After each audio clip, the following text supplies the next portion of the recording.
there we have it. Did the X there.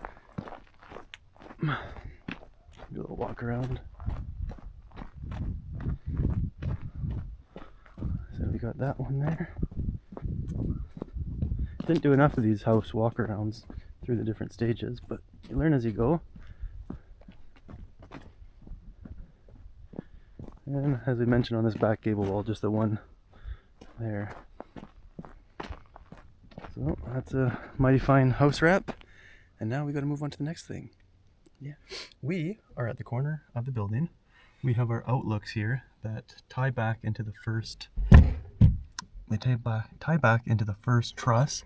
They sit on top of the gable and go out, and that creates our overhang. And now I just put the first outlook 24 inches out past this, right? 24 inches, never really thought much of it. But now that we've house wrapped everything, obviously this screws up our ventilation because this pretty much blocks the whole cavity, which is fine because all our other ventilation you see over here is like oversized, like that's 2.5 inch slot going 4 feet up, so it's okay that we lose a couple. We're also losing the one at the electrical pole. But now that we've done all the wrapping, we need to close this off so that air isn't getting up into our insulation. So I just cut and glued these little wedges to make this parallel with the wall, I guess. Pretty small pieces of block, barely 1.5 inches thick at the bottom there. So I glued those in, and now I just cut another piece of OSB that I wanted to fit pretty tight. So I'm going to slide that up in there and put another screw in just the bottom there. So you're going to have our little bit of gap. So we're going to tape this one where my thumb's at and then throw some big stretch sealant just around the edges. Just again, trying to prevent any air coming in. That will make heating our workshop later easier, more efficient. So this one's all cut. I'm going to screw it in. Also, I've been, I guess, waiting to finish this top tape seam because we want that to blend in up there. So once these are done, once these 4 outlooks are done, I can continue with that. So that's what I'm working on now. This is one of 4. It's a pretty awkward angle up here, so I'm not going to film too much of it. Just want to show you that aspect of the build.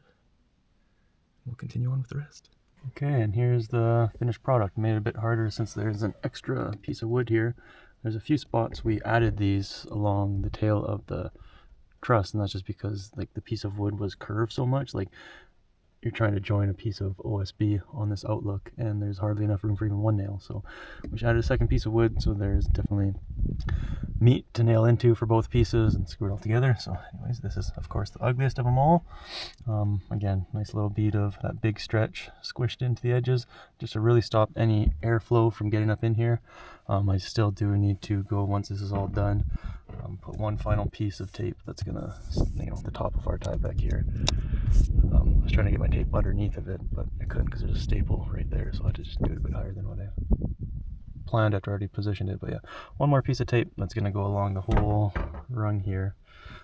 Again, kind of taping this last 1/2 inch that we left exposed so the tape can grab onto, and that will really close off the tie back house wrap. So I will snap my fingers and finish the rest of these. Alrighty, another beautiful November day. Might not be totally visible from down below, but we are adding some mesh in our attic ventilation slots. Just we're probably not going to get to doing the soffits as soon as we'd like because I want to get focused on the inside so we can get heat and everything in there and then come back and do the outside. So yeah, just putting some mesh up there so critters can't crawl up in there until we get our soffits up, and it's kind of a good second barrier backup anyways. I've already done about half of this side. I'm gonna film the other half now and show you a little bit closer up of details.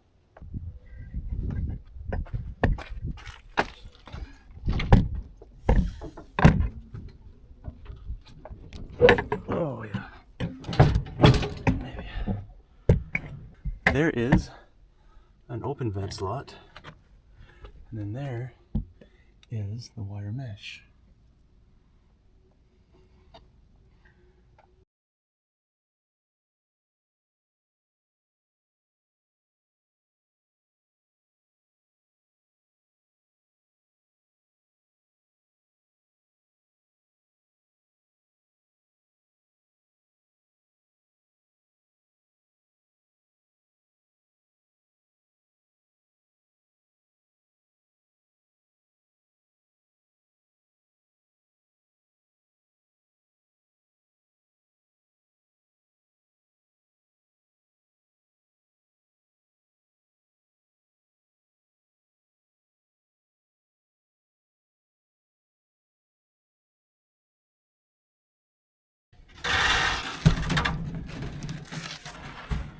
Got this little 1/4-inch mesh. It's working good. I'll just measure a 6-inch piece.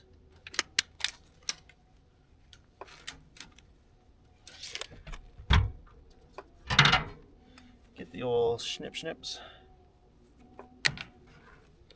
And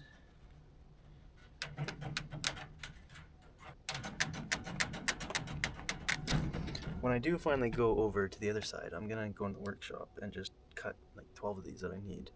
So I'm not having to do it up here where it's a bit more sketchy. The roll did come 24 inches long. Of course, 24-inch on center means we're more like 22.5. So just go measure, cut it, and put it up in there.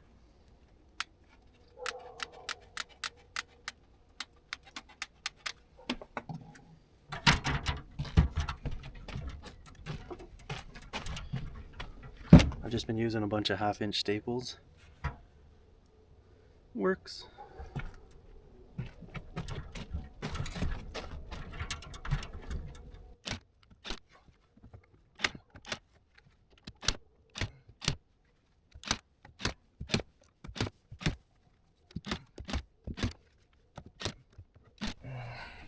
But it's nice and easy. Just pull it out. There's always like 3 or 4 left. Sometimes they stay upright. You can just slide the new one in. But if they fall sideways, I just get them out of there and throw in a new pack of whatever, 50.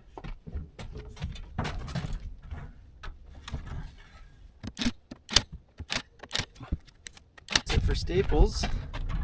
But now, we grab our handy dandy hammer and just set them in a little bit further.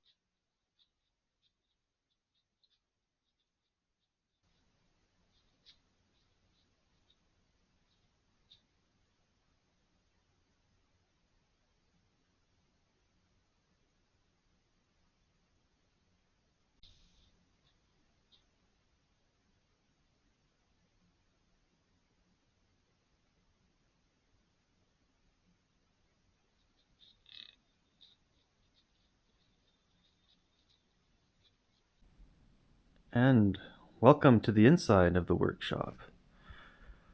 As you can see, I've already got some insulation up. I didn't film any of that because typically it was all late at night when it was dark out, and I'd only been using our little portable LED light at the time. I realized I need more light, so I got a couple old lamps that came with the property in here finally, and it's quite a bit brighter, so I was like, oh, I could have filmed some of this. Yeah, I got our Rockwell R22 up in the walls. Another reason why we wanted 2x6s instead of 2x4s is to get that extra thickness of insulation, because it is cold here and that extra bit helps. So got the insulation table. Tried moving everything to the corners because we are now about to start on flooring insulation. Woo, woo, woo, woo. I know the floor is already down, but we were in a rush to do work that required help from family while family was here to help. So we just put the flooring down so we could walk around here. Now I have to lift it up. We have to put insulation in the floor, and then technically I got to vapor barrier it. Not technically, then I have to vapor barrier it, and then I can finally put the plywood back down. Plywood OSB back down and glue it, screw it in, and be done with it. I don't know, I guess do it in these 8-foot sections with a vapor barrier. Ideally I would do the whole building in one thing, but I've been using it to store stuff in here, and doing that all in one go might be tricky. Because there's 3 sheets basically to make up the full floor. I was thinking I can probably get to this 2/3 point, or I don't know, I guess same, do at least this 1/3, and then cram everything back here, and then I can finish the rest of it all in one go. The other tricky thing is I do have a planer, and some of the joists, they're pretty good, but we have it's 18 feet across, so can't get one piece of wood. So we actually got two 10-foot joists under there, and then they overlap like almost 5 feet. I don't know, maybe it was 12 foots then, yeah. Two 12 foots. And then they overlap nearly 5 feet. And they're pretty good. It's just on each end, you know, if they weren't perfectly straight, you know, today's lumber is super warped. Once I have the floor up, I'll be able to show you a little bit more. But there's a few spots on the joist that I also need to plane and try and make a bit smoother so that our subfloor sits smoother. Yeah. And there's one other project that needs to happen between each of these, which I guess when the floor is up, we'll be able to show you that. But it's not 100% required, but we are going to have, like, especially in this section right here, we're going to have a big shelving rack that we're going to have a lot of weight, but since there's weight there, we're already going to have a double layer of 3/4 inch OSB, but doing what I'm going to do there is going to help just reinforce that. And I'm sure at the end of the day, we'll be happy that we did it. And same, like, all along these walls, we have like our heavy work tables and stuff, and that's kind of the weakest part of the floor. So since our OSB wasn't able to go under the bottom plate, just the way this thing was all redone. But anyways, onwards and upwards. That was like a 5-minute chat. That wasn't expected, but we're gonna get after it. First, what I mentioned to prepare for tomorrow, I'm sure this won't even make it in, is this stuff. I need 10 pieces to finish off the trusses on the outside there, block those ventilation baffles. So I'm going to pre-cut those now, so I don't need to do it on the slippery scaffolding tomorrow. Perfect, yeah.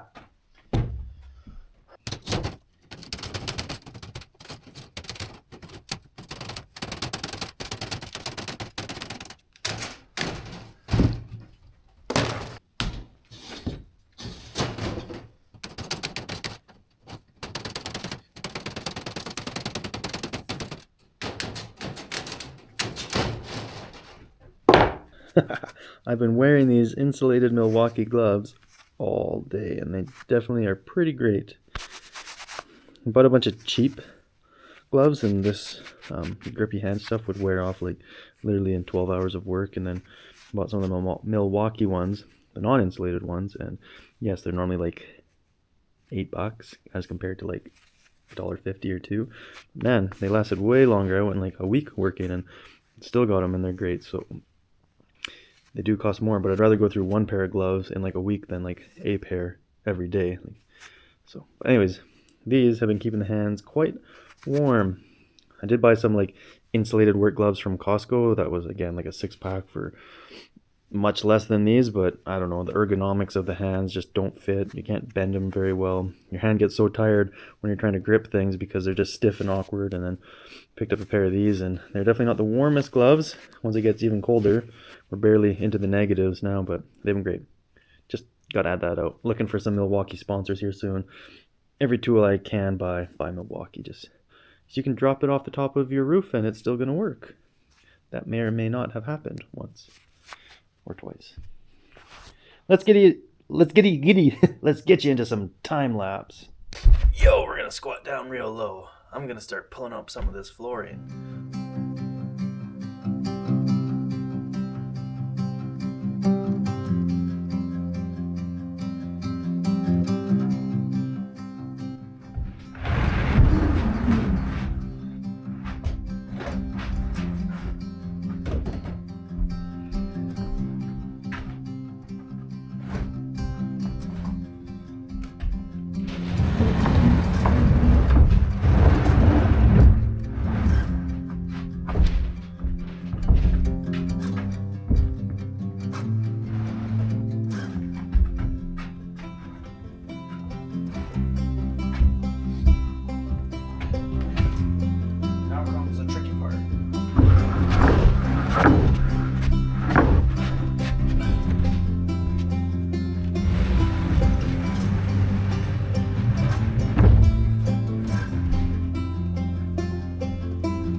These 3/4 inch thick pieces of OSB are quite heavy.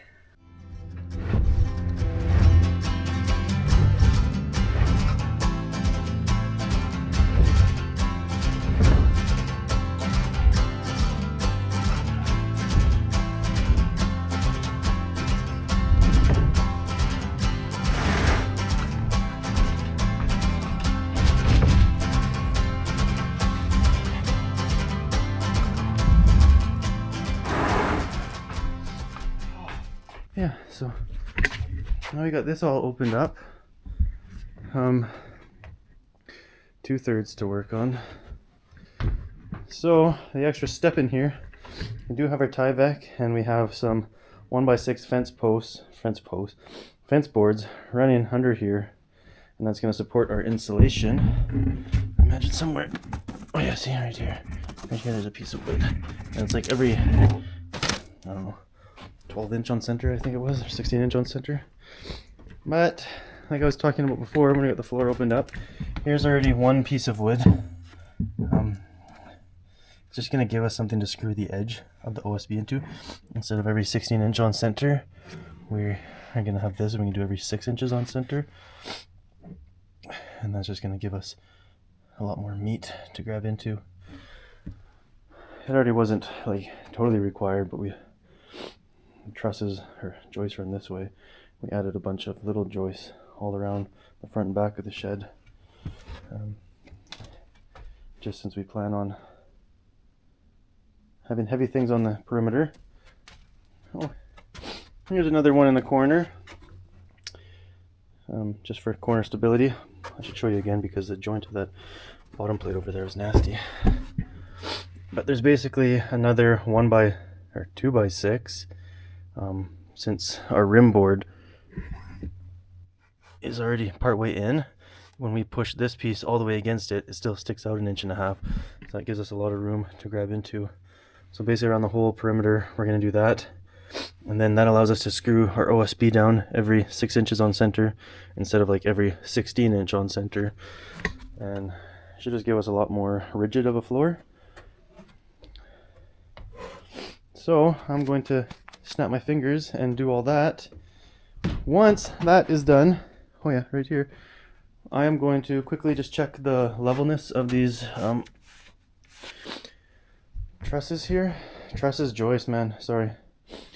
After that's done, I'm going to check the level of all these joists. It's just kind of like these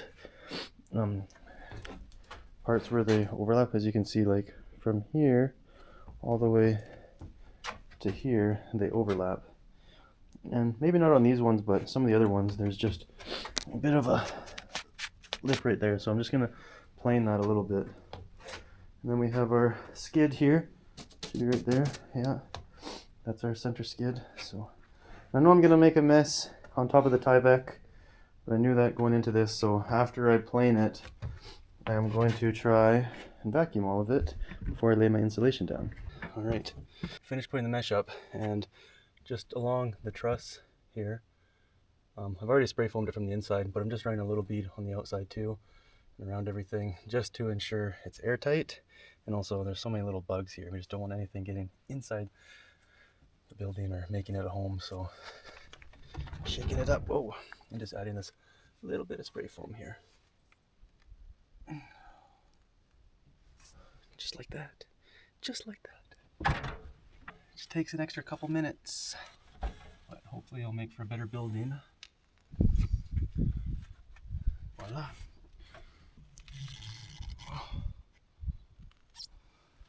Sweet.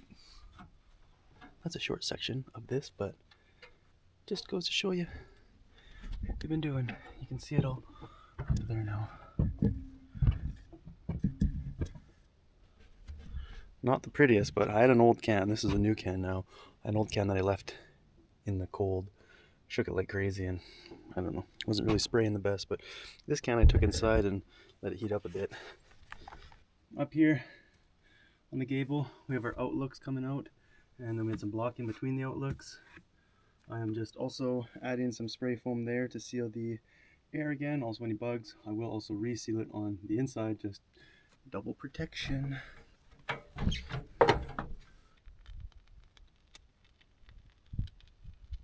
trying to do as much as I can with my single scaffolding before I change it back over and use a triple stack. So this is one of the last few things I gotta do before I get that back up and running and do some other things. Alright, that's enough for this. As you can see, that is what we were just doing. On to the next. We are finishing off our snow guard. We are putting down our butyl tape, and of course it is frozen first, so we have to remove that. That's the tool of choice for removing ice from a metal roof. It's just a little piece of wood.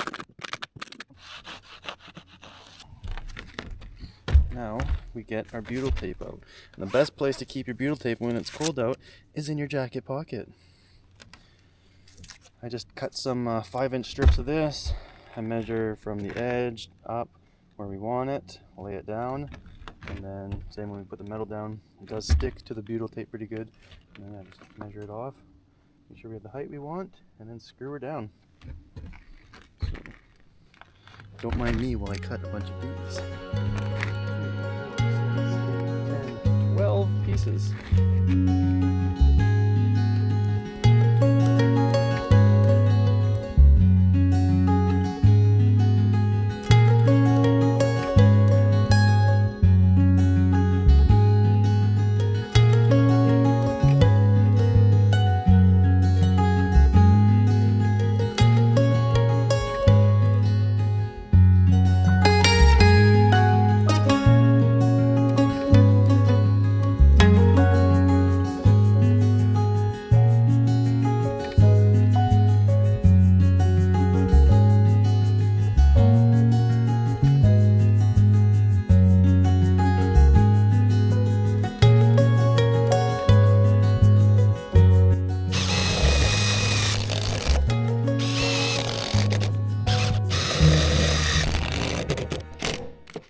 This is my first time doing a roof, the first time doing a metal roof.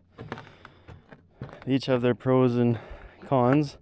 I feel like if you do shingle and you can kind of piece it together a bit more, where once you go with metal, once you commit to putting a screw in, you're kind of screwed. And you got to keep moving forward with that and just make her work. Of course, there's things I could do better, different next time, but even the pros, when they do it, they learn and get better. So I'm pretty happy with this for the first ever roof and metal roof. Pretty much just in time. The forecast is always saying a lot of snow and then it disappears. But the temperatures are definitely getting colder. So I'm ready to be done outside, minus the siding. That's going to probably happen in the new year. But yeah, start working on the inside and get flowing. Of course, learn a few things along the way. We'll apply it because this is not our last project. But yeah, just enough time to get this done before the large amounts of snow come. Next year I might add a second layer of snow guard just to help the roof. I don't know, it was pretty expensive. It was almost $400 with 60 feet of snow guard and the screws. So, but the labor is free from me, so that makes a world of difference. Can't imagine how much a roof like this would even cost to get a crew out here. Materials was only really $2,500. Yeah, so that's not bad. But there's definitely with roofing underlayment, you're definitely just over $3,000. Screws a little bit more, so whatever, call it $3,500. But there's definitely like 5 days of work out here, and 3 of those days were with my dad as well, doing the underlayment and laying all the panels. I did the trim and snow guard after in another 2-3 days. So yeah, really that's like 8 man days maybe. But yeah, just some chitter chatter. See how good the ice is? All right, on to the next aspect of this build.